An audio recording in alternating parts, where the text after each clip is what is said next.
Bonjour et bienvenue. La mission d'aujourd'hui, c'est de plonger au cœur d'un document financier franchement fascinant.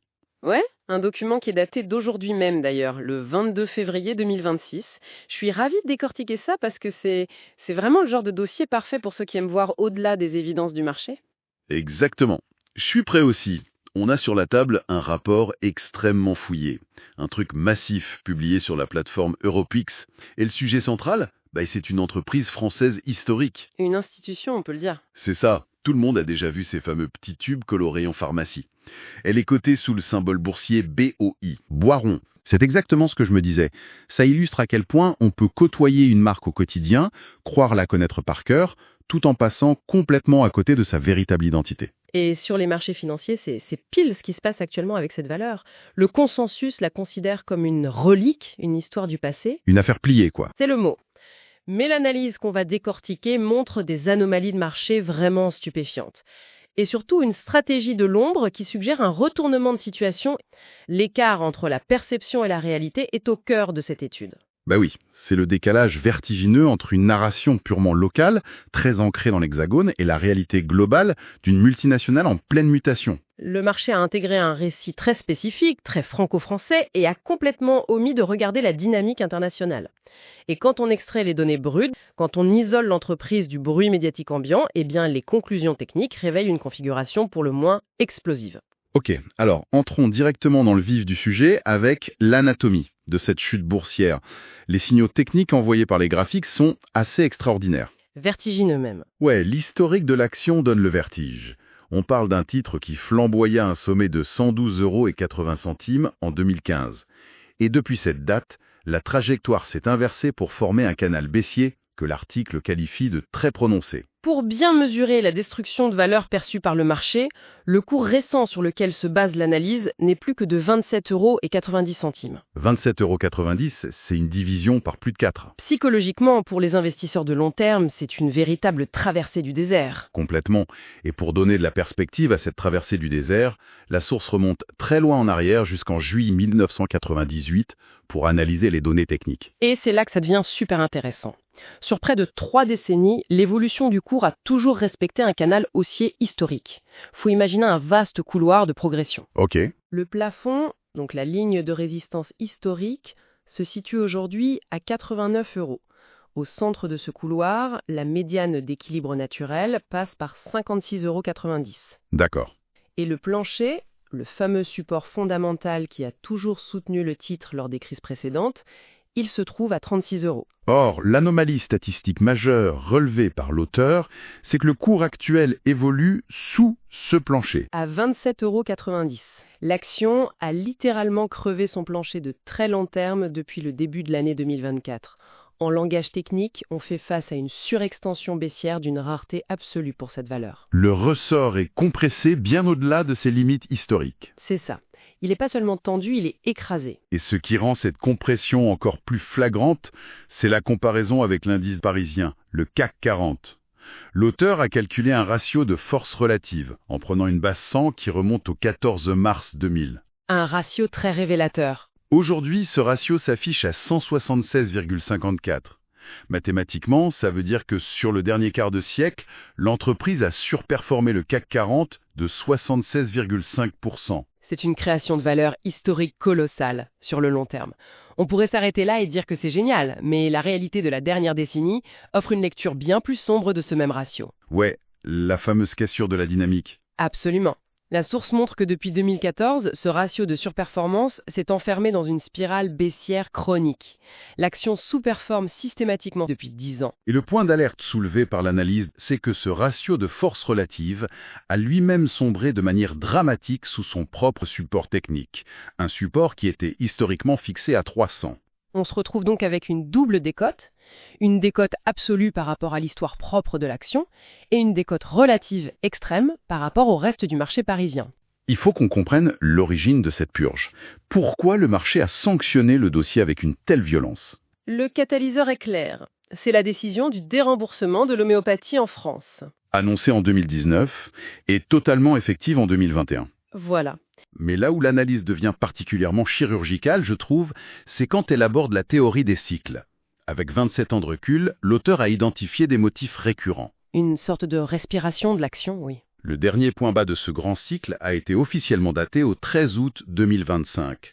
Ce jour-là, le cours a touché le fond à 20,90 €. Et le réveil ne s'est pas fait attendre. Depuis ce creux du mois d'août, la phase haussière actuelle s'est enclenchée, affichant déjà un rebond de 33,5% en l'espace de 6 mois à peine. La mécanique cyclique semble s'être remise en marche. Et les statistiques liées à ces cycles donnent le vertige quant au potentiel de ce retournement. Les données historiques montrent qu'en moyenne, une phase haussière sur ce titre s'étale sur 2,7 ans, 2,7 ans, ok. avec une amplitude de progression qui dépasse très régulièrement les 150%. Si on applique cette probabilité statistique à la situation présente, sachant que la reprise n'a que 6 mois d'existence et affiche plus 33%, la conclusion est implacable. Ce cycle haussier n'en est qu'à ses balbutiements. Tout à fait. Le potentiel de rattrapage, si l'histoire rime avec le présent, laisse une marge de progression considérable. Pour filer la métaphore, c'est comme si les analystes financiers s'étaient focalisés sur un arbre qui perdait ses feuilles dans le jardin en décrétant que la nature entière était morte. Alors qu'une immense forêt tropicale était en pleine explosion de l'autre côté de la rue. Exactement. L'arbre malade, c'est le marché français. La forêt florissante, c'est le marché mondial. La perspective macroéconomique apportée par le document recadre les choses de manière spectaculaire. Le marché mondial des produits de santé naturelle est en phase d'accélération. On parle d'un secteur évalué à 66,5 milliards de dollars en 2024. Et les projections ciblent les 123,5 milliards d'ici 2033. Ça fait une croissance annuelle composée d'environ 6%. C'est énorme. Et cette dynamique, elle repose sur des piliers structurels incontournables, principalement le vieillissement de la population à l'échelle mondiale et un virage massif des consommateurs vers une médecine préventive. Le vent souffle très fort dans le dos des médecines douces au niveau global, ce qui contredit totalement la perception de déclin cantonnée au territoire français. Le contraste réglementaire à l'international détaillé dans la source est d'ailleurs frappant. Pendant que la France fermait le robinet du remboursement, le reste du monde consolidait la place de ces thérapeutiques. Oui, on peut prendre l'Inde, par exemple. C'est un marché gigantesque. Le pays dispose d'un ministère spécifiquement dédié aux médecines traditionnelles et compte plus de 200 000 médecins formés à ces pratiques. Au Brésil, c'est officiellement reconnu comme une spécialité médicale depuis les années 80. Et en Europe même, la Suisse a vu ses citoyens voter par référendum pour inscrire la prise en charge de ces thérapies dans la Constitution fédérale, avec un remboursement par l'assurance de base depuis 2017. Et l'Allemagne voisine maintient des qualifications officielles pour ses praticiens. L'isolement de la décision française est total sur l'échiquier mondial. D'ailleurs, il y a un point très spécifique dans l'article concernant ce climat réglementaire en France. Oui, l'auteur propose une lecture assez audacieuse. Dans son analyse, il met en parallèle la chronologie du déremboursement de l'homéopathie, justifiée officiellement par un manque de preuves d'efficience, avec la période de la pandémie. C'est ça. Il souligne la rapidité avec laquelle des autorisations ont été accordées en procédure d'urgence pour les vaccins contre la Covid-19, alors même que ces derniers se trouvaient encore en phase 3 d'essais cliniques. Et il faut bien préciser que c'est la lecture stricte de l'auteur. Absolument, c'est uniquement l'analyse de l'auteur. Selon sa grille de lecture, cette dualité illustre une hiérarchie des preuves qui, en France, serait perçue comme davantage soumise à des impératifs politiques ou d'urgence qu'à une stricte équité scientifique. C'est important de le mentionner car c'est son interprétation du contexte environnemental de l'entreprise. Oui, ça met bien en lumière le niveau de tension et de subjectivité qui a pesé sur la valorisation de la société ces dernières années. C'est une perspective qui aide à comprendre l'ampleur de la défiance du marché local. Mais la véritable leçon de cette étude, c'est que la direction de l'entreprise n'a pas passé son temps à se lamenter sur ses décisions réglementaires. Loin de là. Elle a orchestré un virage stratégique massif, un pivot que l'article baptise le triptyque de la métamorphose. L'entreprise ne fait plus que se défendre, elle attaque de nouveaux segments. Et le premier pilier, c'est l'offensive sur les compléments alimentaires. Un mouvement tout à fait logique pour échapper au carcan strict du médicament remboursé. L'entreprise a massivement investi dans des gammes à base de plantes, ciblant les maux du quotidien comme le sommeil ou l'immunité. L'innovation la plus marquante mentionnée, c'est le lancement, en janvier 2024, de Gémeaux Nature. Une gamme qui repose sur la gémothérapie. Pour ceux qui l'ignorent, il s'agit de l'utilisation des tissus embryonnaires végétaux, concrètement les bourgeons frais. Stratégiquement, c'est un coup de maître. Les propriétés des bourgeons bénéficient d'une littérature scientifique plus documentée. Et ça suscite un engouement croissant. L'entreprise utilise son savoir-faire d'extraction végétale pour monter en gamme et se positionner sur un segment de la santé naturelle beaucoup moins controversé et avec de très fortes marges. Cette diversification s'accompagne d'une agression commerciale sur de nouveaux territoires. C'est le deuxième pilier du triptyque, l'expansion géographique. Les chiffres du premier semestre 2025 parlent d'eux-mêmes. Les ventes en Amérique du Nord ont bondi de 23,1%. L'analyse nuance avec justesse en précisant que cette performance a été dopée par une saison grippale particulièrement forte aux États-Unis, mais la dynamique de pénétration est indéniable. Plus impressionnant encore, la zone géographique regroupée sous l'appellation Autres pays, qui englobe des moteurs de croissance comme l'Asie et le Brésil, a littéralement explosé avec un bond de 46% des revenus. 46%, c'est énorme.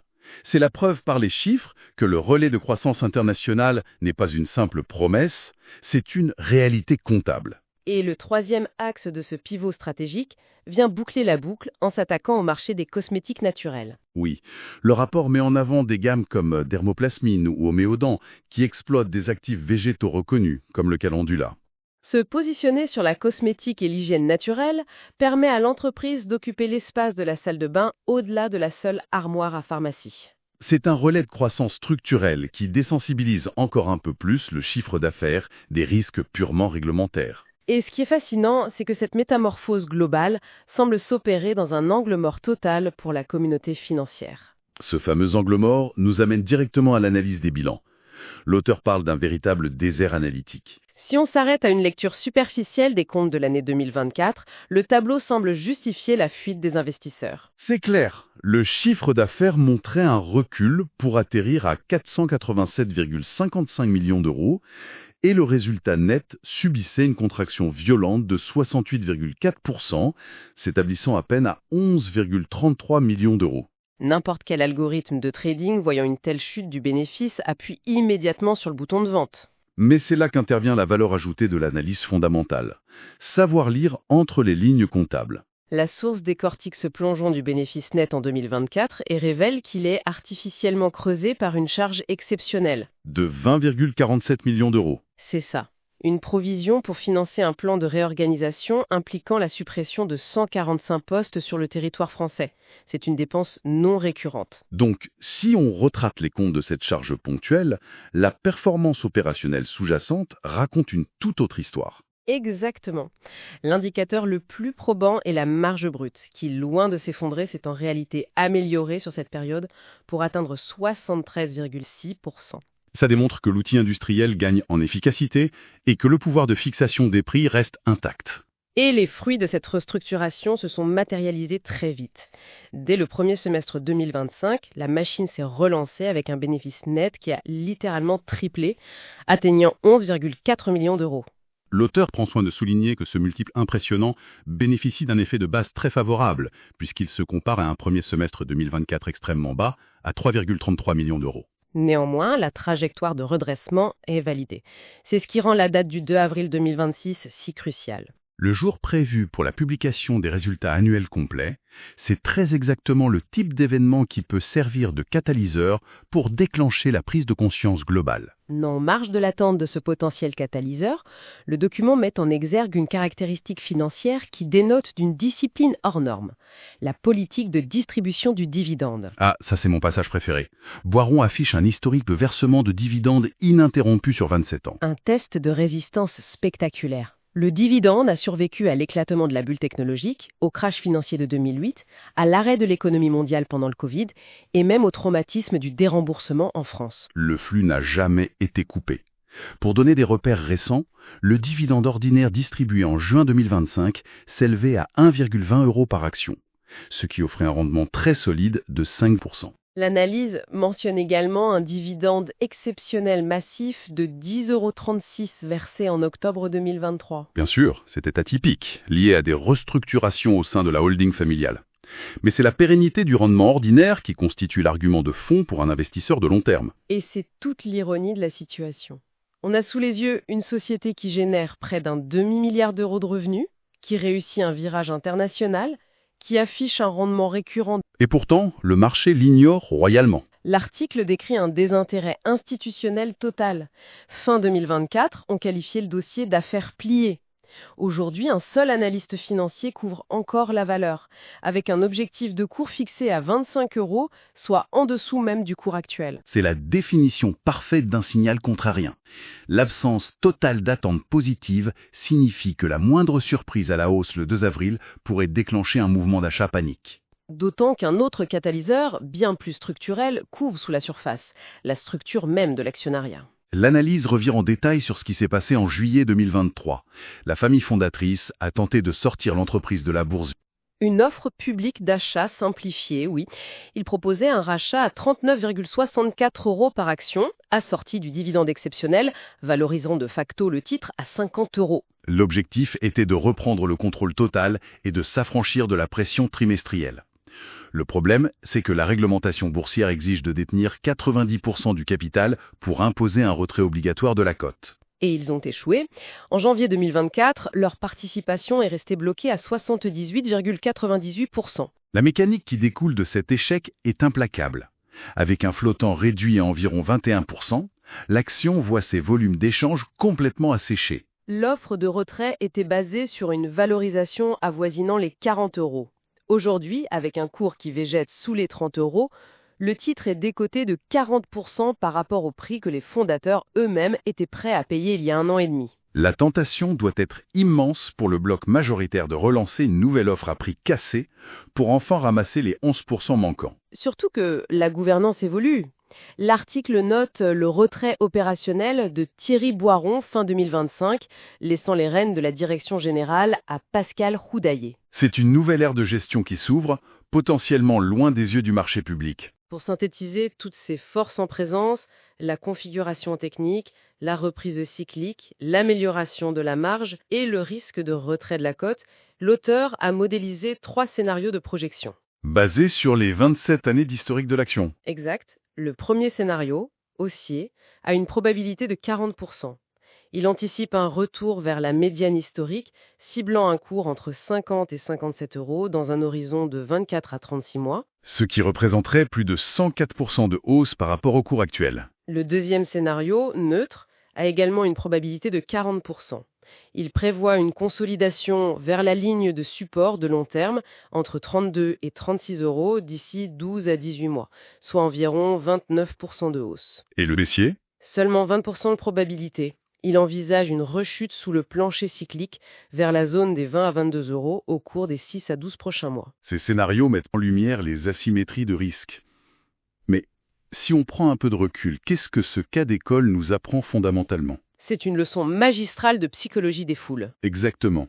Même sans investir, ça démontre avec quelle facilité une narration dominante, un biais très localisé, peut masquer la réalité économique d'un groupe en pleine transformation sur d'autres continents. Le marché a cru signer l'acte de décès de l'entreprise à cause d'une décision politique française, alors que la société préparait l'offensive de la décennie suivante en Amérique du Nord, en Asie, avec la gémothérapie. Il convient bien sûr de rappeler le disclaimer de l'article. Tout à fait. Ce travail analytique ne constitue en aucun cas un conseil en investissement. L'étude des cycles passés n'offre aucune garantie sur l'avenir et tout investissement comporte un risque de perte en capital. C'est à visée strictement éducative. Une précision toujours utile. Pour refermer cette plongée dans les données, il y a une dernière réflexion provocatrice qui prolonge l'analyse. Je t'écoute. Si l'intelligence collective des marchés financiers, avec ses armées d'analystes et ses modèles, a pu se tromper à ce point sur une entreprise historique, simplement parce qu'elle n'était plus à la mode dans son pays d'origine, On se demande ce qu'il rate d'autre. voilà, combien d'autres sociétés traditionnelles, jugées ennuyeuses ou condamnées, sont en train d'orchestrer en coulisses, dans l'indifférence totale des analystes, le grand pivot stratégique de leur décennie. C'est une excellente question à garder en tête. Un grand merci d'avoir suivi cette analyse approfondie. Gardez l'esprit ouvert face aux évidences du marché et à très bientôt pour une nouvelle exploration.